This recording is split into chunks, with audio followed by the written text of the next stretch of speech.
বন্ধন hitters YouTube চ্যানেলে সকলকে স্বাগত। আজকের এই ভিডিওতে আলোচনা করব জীবনীমূলক রচনা লেখার ছক বা কৌশল নিয়ে। এই ছকটি অবলম্বন করে তোমরা যে কোনো ব্যক্তির জীবনী রচনা লিখে আসতে পারবে। কাজেই ভিডিওটি স্কিপ না করে মনোযোগ সহকারে দেখো, শোনো আর বোঝো। যে ব্যক্তির জীবনী রচনা লিখতে দেবে তোমাদের, তার নাম লিখবে খাতার মাঝ বরাবর বিশেষণ সহ। যেখানে ব্যক্তির নাম লেখা রয়েছে ব্র্যাকেটের মধ্যে লাল কালিতে, ওই অংশটিতে তোমরা নামকরণটি করবে। ধরো তোমাদের লিখতে বলেছি জীবনানন্দ দাশ সম্বন্ধে, তোমরা লিখবে চিত্ররূপময় কবি জীবনানন্দ দাশ। যদি বলে নজরুল ইসলাম সম্বন্ধে, তখন লিখবে বিদ্রোহী কবি নজরুল ইসলাম। বা যদি বলে নেতাজি সুভাষচন্দ্র বসু সম্বন্ধে, তখন লিখবে দেশনায়ক নেতাজি সুভাষচন্দ্র বসু। বা যদি বলে স্বামী বিবেকানন্দ সম্বন্ধে, তখন লিখবে বিশিষ্ট মহাপুরুষ স্বামী বিবেকানন্দ। আর যদি বুঝতে না পারো কি বিশেষণ দেব, তাহলে প্রশ্নটি ভালো করে পড়বে। পড়লেই বুঝতে পারবে তিনি কবি নাকি নাট্যকার নাকি অভিনেতা নাকি সাহিত্যিক নাকি বিজ্ঞানী, কোনটি। যদি তিনি কবি হয়ে থাকেন, তখন তোমরা লিখবে বিশিষ্ট কবি, কবির নাম। যদি তিনি সাহিত্যিক হয়ে থাকেন, তাহলে লিখবে বিশিষ্ট সাহিত্যিক অমুক। যদি নাট্যকার হয়ে থাকেন, তাহলে লিখবে বিশিষ্ট নাট্যকার অমুক। আর যদি তিনি বিজ্ঞানী হয়ে থাকেন, তাহলে লিখবে বিশিষ্ট বিজ্ঞানী অমুক। এরকমভাবে এরপর পয়েন্ট করবে ভূমিকা এবং খাতার মাঝ বরাবর অন্য কালিতে কোটেশন দিয়ে শুরু করবে জন্মিলে মরিতে হবে, অমর কে কথা কবে। মানুষ পৃথিবীতে জন্মগ্রহণ করে আবার কালের নিয়মে হারিয়ে যায় মানুষের মন থেকে। আবার দেখা যায় কিছু কিছু মানুষ পৃথিবীতে এসে নিজ সাধনা ও কর্মফলে জাতীয় জীবনে স্মরণীয় ও বরণীয় হয়ে থেকে যান। শুধু অর্থ দিয়ে নয়, কর্ম দিয়েও মানুষের হৃদয়ে চিরস্থায়ী আসন লাভ করেন কিছু মানুষ। এমনই একজন মহান মানুষ হলেন ব্যক্তির নাম। যে ব্যক্তির সম্বন্ধে তোমাদের জীবনী রচনা লিখতে বলবে, তার নামটি এখানে লিখবে। এরপর পয়েন্ট করবে জন্ম ও বংশ পরিচয়। আবারও খাতার মাঝ বরাবর কোটেশন দিয়ে শুরু করবে জন্ম হোক যথা তথা, কর্ম হোক ভালো। এই মহামানব এত খ্রিস্টাব্দের এত তারিখে অমুক জেলার অমুক গ্রামে বা শহরে এক মধ্যবিত্ত হিন্দু বা মুসলিম পরিবারে জন্মগ্রহণ করেন। তোমরা জন্মসাল এবং জন্ম তারিখ এবং কোন মাসে তিনি জন্মগ্রহণ করেছেন, এই অংশটি প্রশ্নপত্রের পয়েন্টে দেওয়া থাকবে। পয়েন্ট দেখে তোমরা এই অংশটি পূরণ করবে এবং কোন জেলায় তিনি জন্মগ্রহণ করেছেন সেটিও দেওয়া থাকবে। কোন গ্রামে তিনি জন্মগ্রহণ করেছেন সেটিও দেওয়া থাকবে। আর তিনি যদি হিন্দু হন, তাহলে লিখবে হিন্দু পরিবারে জন্মগ্রহণ করেন। আর যদি তিনি মুসলিম হয়ে থাকেন, তাহলে লিখবে মুসলিম পরিবারে জন্মগ্রহণ করেন। এরপর লিখবে তার পিতার নাম অমুক ও মাতার নাম অমুক। পিতার ও মাতার নামটি তোমরা প্রশ্নপত্রের পয়েন্টে পেয়ে যাবে। সংস্কারপরায়ণ শিক্ষিত পরিবারে জন্মগ্রহণ করলেও তার কর্মের ধারায় তিনি বংশের নাম ও যশ উত্তরোত্তর বাড়িয়ে গেছেন। বাবা মায়ের সুপরিকল্পিত ভাবনার প্রকাশ তার জীবনময় ছড়িয়ে দিয়েছেন। এরপর পয়েন্ট করবে শিক্ষা জীবন। আবারও কোটেশন দিয়ে শুরু করবে অন্য কালিতে।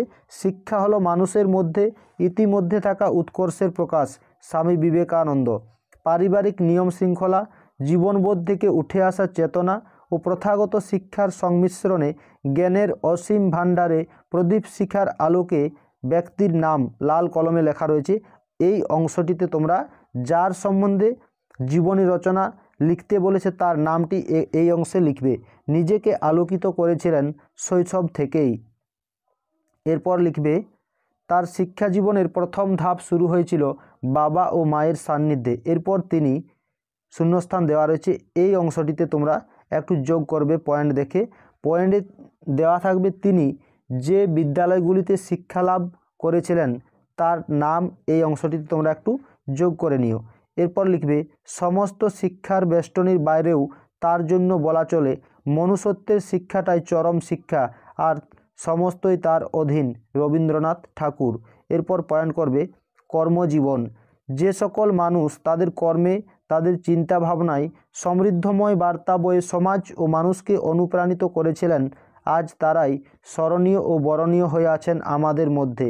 তার মধ্যে অন্যতম হলেন ব্যক্তির নাম। এই অংশটিতে তোমরা যার সম্বন্ধে লিখছো তার নামটি লিখবে। জীবন জীবিকার তাগিদে ও নিজস্বতার সেরাটুকু সমাজ ও মানুষকে দেওয়ার জন্য তিনি ড্যাশ পেশায় কর্মরত ছিলেন, অর্থাৎ যে কাজের সঙ্গে তিনি যুক্ত ছিলেন তার নাম। পরে আবার অন্য কোনো পেশায় যোগ দিলে তার নামটি এই অংশটিতে তোমরা যোগ করবে। এরপর পয়েন্ট করবে সাহিত্যকৃতি। সাহিত্যকৃতি পয়েন্টটি তোমরা দেখে নিও। যে ব্যক্তির সম্বন্ধে তোমাদের জীবনী রচনা লিখতে দিয়েছে তিনি যদি কোনো লেখালেখি করে থাকেন তবেই সাহিত্যকৃতি পয়েন্টটি হবে, না হলে সাহিত্যকৃতি পয়েন্টটি কিন্তু হবে না। সাহিত্য হলো সমাজের দর্পণ, অর্থাৎ সমাজের বিভিন্ন দিকের বিষয় নিয়ে সাহিত্যিক বা লেখক তার লেখনীতে তুলে ধরেন। একইভাবে মানুষকে বা সমাজকে বেশ কিছু বার্তা দেন। সেরকম সমাজ জীবন, প্রাকৃতিক ও রাজনৈতিক প্রভৃতি বিষয়কে নিজের লেখনীর মাধ্যমে পরিস্ফুটন ও স্বকীয় গুণে মাধুর্যতা দান করেছেন জীবনশিল্পী ব্যক্তির নাম। এই অংশটিতে আবারও তোমরা যার সম্বন্ধে লিখছো তার নামটি লিখবে। তার সাহিত্য কর্মগুলি হলো, যেসব কাব্য কবিতা লিখেছিলেন সেগুলির নাম এখানে লিখবে, পয়েন্টে দেওয়া থাকবে। তিনি যদি কোনো কাব্য কবিতা এসব কিছু লিখে থাকেন তাহলে এই অংশটিতে তোমরা একটু পয়েন্ট দেখে যোগ করবে। এরপর পয়েন্ট করবে পুরস্কার। তার সাফল্যময় জীবনের পিছনে কঠোর অধ্যবসায় ও কর্মময় জীবনের চরম সফলতার জন্য তাকে অমুক পুরস্কারে পুরস্কৃত করেন।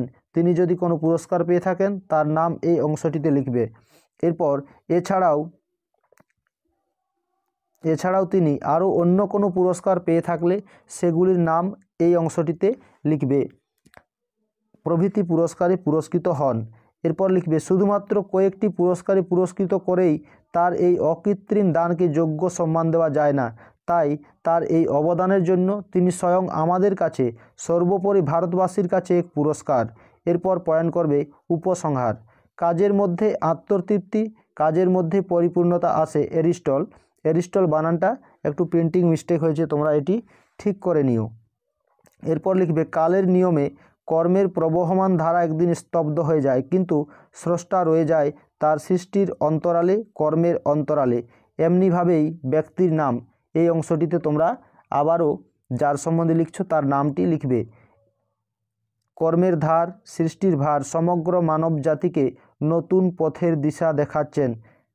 এরপর দেখো শূন্যস্থান দেওয়া রয়েছে ডট ডট দিয়ে। এই অংশটিতে তোমরা যে ব্যক্তির সম্বন্ধে লিখছো তার মৃত্যু সাল ও মৃত্যু তারিখটি এই অংশটিতে লিখবে। মৃত্যু জীবন কেড়ে নিলেও তার শিল্পকর্ম তাকে আমাদের কাছে অমরতা দান করেছে। আজকের এই ভিডিওটি যদি তোমাদের ভালো লেগে থাকে তাহলে অতি অবশ্যই একটি লাইক, কমেন্ট ও শেয়ার করতে ভুলো না। আর চ্যানেলে নতুন হয়ে থাকলে চ্যানেলটি অবশ্যই সাবস্ক্রাইব করে নিও এরকম আরও গুরুত্বপূর্ণ ভিডিও পাওয়ার জন্য।